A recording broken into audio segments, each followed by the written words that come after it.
Hello and welcome back. This tutorial is part 2 of how to compile a feasibility report. Let's go to our existing project. To pick up from where we previously left off, head to the Sales Income tab. Sales agent commission and other deductions can be added to the first section. Below, sales income sources can be added in the same way building costs are added. Just click Add Unit and fill in the necessary line fields. You'll note that income is also now shown in the cost summary on the left.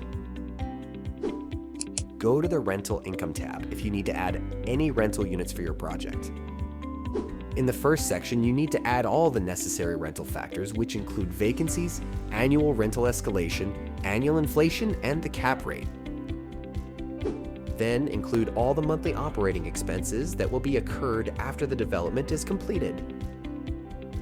Finally, add the rental units by clicking Add Unit and enter all the relevant line data. Remember, all input values for sales income and rental income should be inclusive of tax. All the expense tabs are exclusive of tax.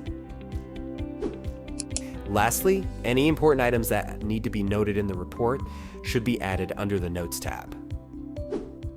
The preset headings can be renamed as you like, as well as each preset description. Once you've filled in all relevant expenses, income, and have checked the notes, click Export Report to download the feasibility report in PDF format. If you haven't entered any income, CostBlock will automatically generate a CapEx report with no income metrics.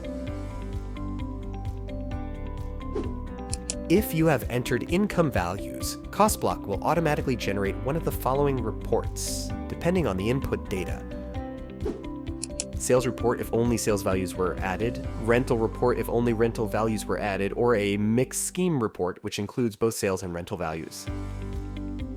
In the next video, we'll go through the feasibility report to explain the general outlay, key components, and cost metrics.